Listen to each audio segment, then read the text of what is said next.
Chandrababu Sharmila సునీతపై YS Avinash Reddy fire అయ్యారు. పులివెందులలో ఆయన ఎన్నికల ప్రచారం నిర్వహించారు. షర్మిల సునీత బాబు కుట్రలో పావులుగా మారారని విమర్శించారు.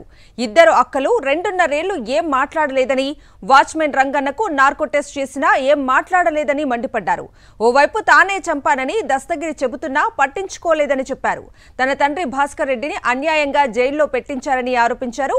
వైఎస్ఆర్ బతికినంత కాలం పోరాటం చేసిన టీడీపీ ఈనాడుతో వీళ్లు చేతులు కలిపారని ఫైర్ అయ్యారు. వైఎస్ఆర్సీపీ ఓట్లు చీల్చి టీడీపీకి లబ్ధి చేకూర్చాలనేదే షర్మిల ప్లాన్ అన్నారు అవినాష్ రెడ్డి.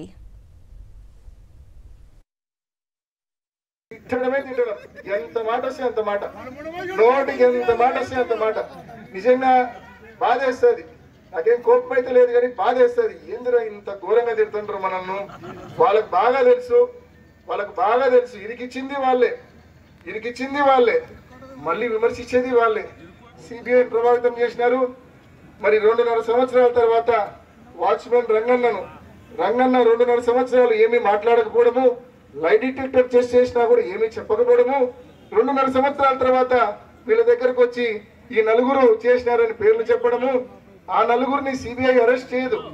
ఆ 4లో ఒక వ్యక్తిని అప్రూవల్ చేస్తుంది.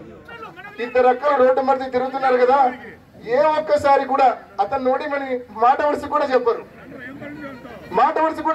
తానే చంపా అని మొత్తుకుంటున్న ఆ వ్యక్తిని ఓడిమని మాట వరుస కూడా మా అక్కగారు ఇద్దరు చెప్పరు. నా మీద ఎందుకు మరి ఏడుస్తారో నిజంగా వాళ్లకు, ఆ దేవుడికి, ఆ చంద్రబాబు నాయుడు గారికి వీళ్ళకే తెలియాల.